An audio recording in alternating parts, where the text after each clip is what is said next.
Well guys, got the bike on the lift and getting ready to start working on it. I went over a few things on it and we're gonna get her all figured out. One of the first things I like to check and make sure they got spark. So, I mean, I know some of you guys know this stuff, but I'm just gonna go over a little bit of it. Go ahead and pull your spark plug out. Make sure your ignition's on and everything. Make sure the spark plug's grounded, and then just push the kicker down. Should be nice and, I mean, not real easy, but you'll be able to do it by hand because the plug's out and there's not a lot of compression, but just verify you do got spark. So, got spark, that's always a good sign. So, started looking over a couple other things. I did get it started for a few minutes, but kept on wanting to die, and it was leaking out of the exhaust real bad from right here. So I pulled the exhaust off and looked at this seal, and it's pretty well disintegrated. So I got me a new one of those ordered. Picked it up today. Was missing this side cover over here, missing the inspection cover, and also I saw that this was cracked right here, so I got me a new case that I'm gonna throw on there. I pulled the pitcock off of the fuel tank there. Man, look at that, not even a tear in the seat. Gotta love that. Look at that tank, beautiful. So I pulled the pitcock off of here by removing these two screws right there. Put this over here to the side, show you that. So here's the pitcock. As you see, it's got a little bowl down here on the bottom, which is a sediment bowl. And I might be able, to get it off with one hand. So periodically you'll want to, if your bike has one of these, you'll want to pull this off and clean that out. See if there's any crud in there. I've already cleaned this out. Look at all that old dry dirt, gas, just a bunch of nasty stuff. So I cleared that out of there. And there's also an O-ring that goes right in there. I pulled that one out. Here's the old one. Kind of old and flat. Picked me up a new O-ring so that bowl will seal on there good and you won't leak fuel out. Make sure you get a fuel rated O-ring. And then you also have a little gasket right here that mounts to the fuel tank. And as you can see, I have a tube here, and then there's nothing right here. This is actually should be a lot longer, not a lot longer, but a little bit. And it's rusted and disintegrated, so that might be part of what that is. But if you look in this bag, see these little plastic things in there? Those are little fuel filters. So you'll slide one over this, and you'll shove one down in that hole for your reserve. And the way that works is when you have your fuel just on, the fuel it goes all the way up here and goes in through the pitcock and out the fuel line to your carburetor. And then when you switch it over to reserve, say you run out of gas, you switch it over to reserve, and you know you better be getting somewhere to get some fuel soon. But that fuel filter goes down into that hole, so then that's giving you a little bit of leeway from on to reserve so you don't run out of gas. So that's how your pitcock works. So got me a new O-ring, new seal, new filters. I did go ahead and pick up a inline filter just in case. These things sometimes will fall off and just float around in your tank, so it ain't gonna hurt to go ahead and throw an inline on. Got some new fuel line. I got pull the carburetor off of here, which ain't gonna be too bad. Pull it off the intake boot there. I'll disconnect these two bolts, and then I'll show you how to get it off your throttle cable there and how that works. Go ahead and give you a little look at the covers I got. Here's the inspection cover. A little funky, not too bad though. Look at this, kind of old. Might be the original gasket there, I'm not sure. Then this one, my other one was broke,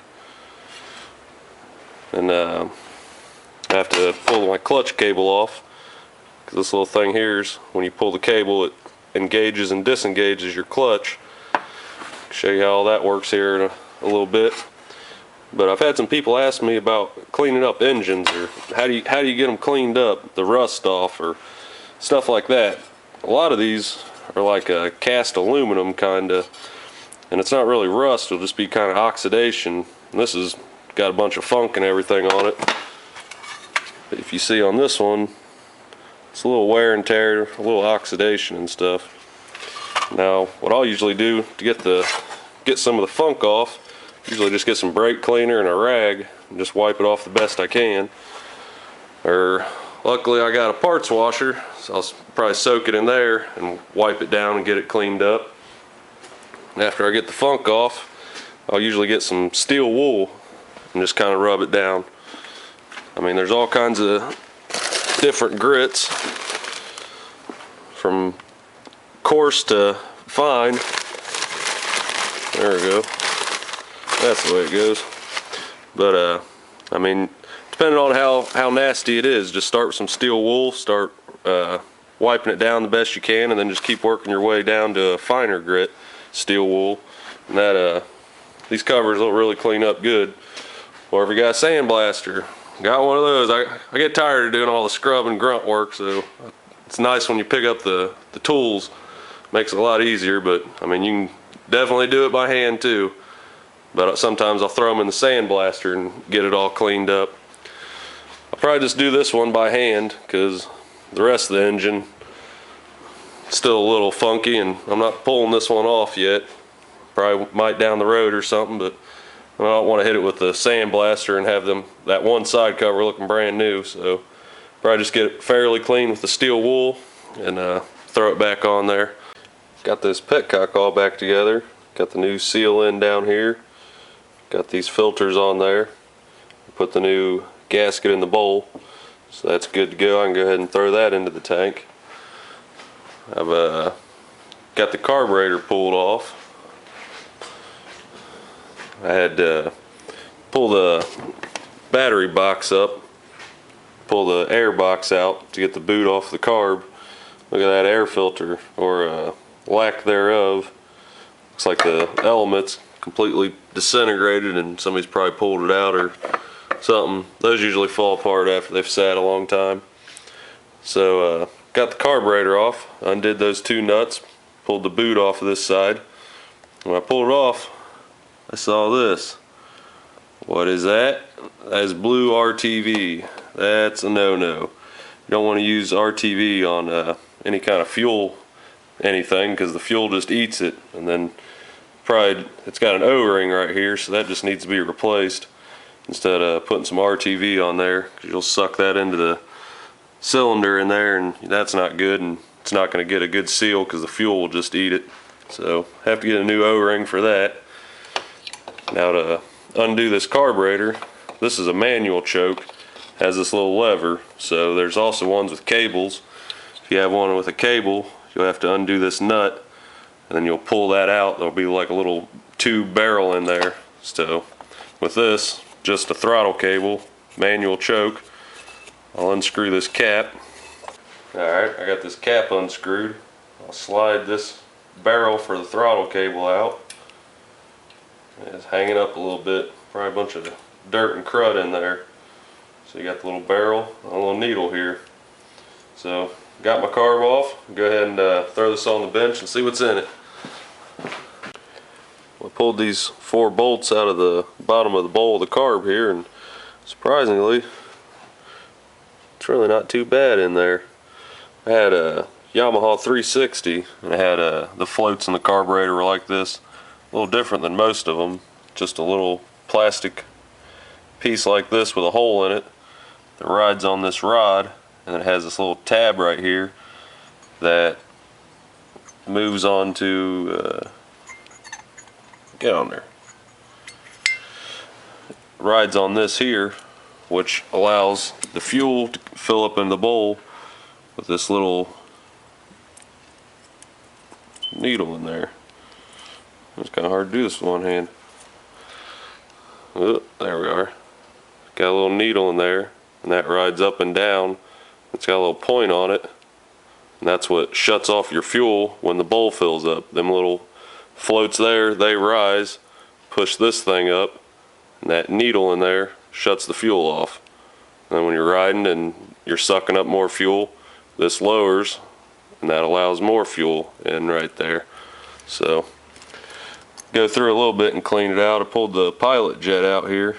It's pretty clean. So clean it up a little bit. I think somebody's gone through this before me or just wasn't getting any fuel into the carb.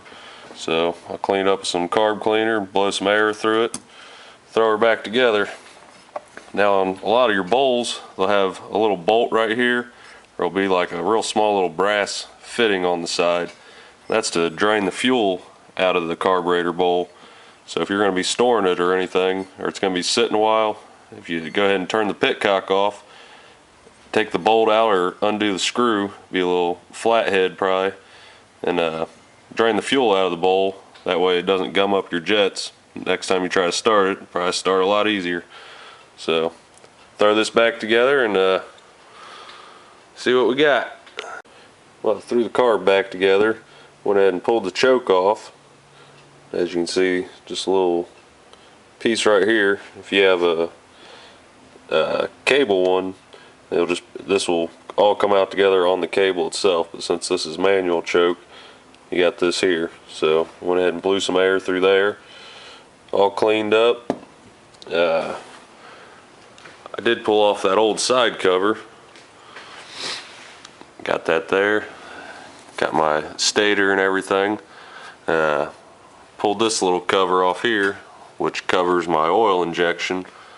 And these lines are pretty well dry rot and everything. Same coming from the reservoir, so they're just real hard and crunchy, and you know, better replace them. You might have a clog in there or something, just not circulating oil well, and definitely don't want that. So while I'm here, I'll go ahead and replace them.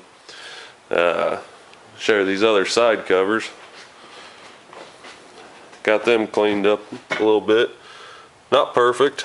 Still see some oxidation and stuff on them. Probably get that out with a sandblaster, but yeah, I'm not too worried about it. It's an old bike. It ain't planning on having it looking brand new, so haven't done anything to the rest of it. So might as well not make this all shiny. So got those done, cleaned up. I have to, well, that's what I want to show you. The old clutch, this old side, the way this clutch works, it's got a rod here. Your cable goes onto here, and when you pull your clutch, that moves in. Yeah, you can't see this very well. Okay, a little piece in there. That's out. Pull the clutch. See that coming in and out. In turn, is pushing this rod back and forth, and that rod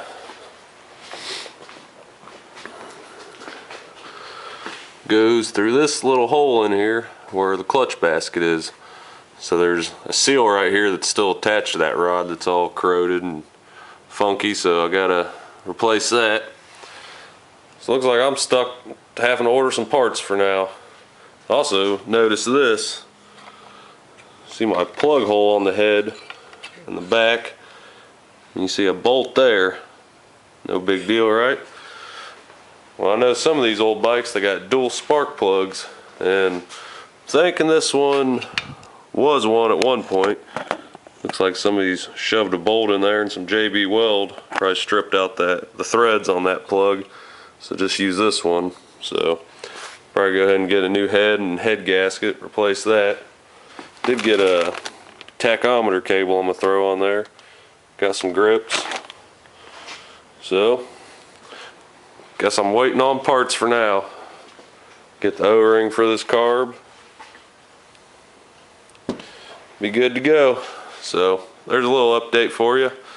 Get me some more parts ordered and see about getting this little bugger running. Thanks for watching, guys.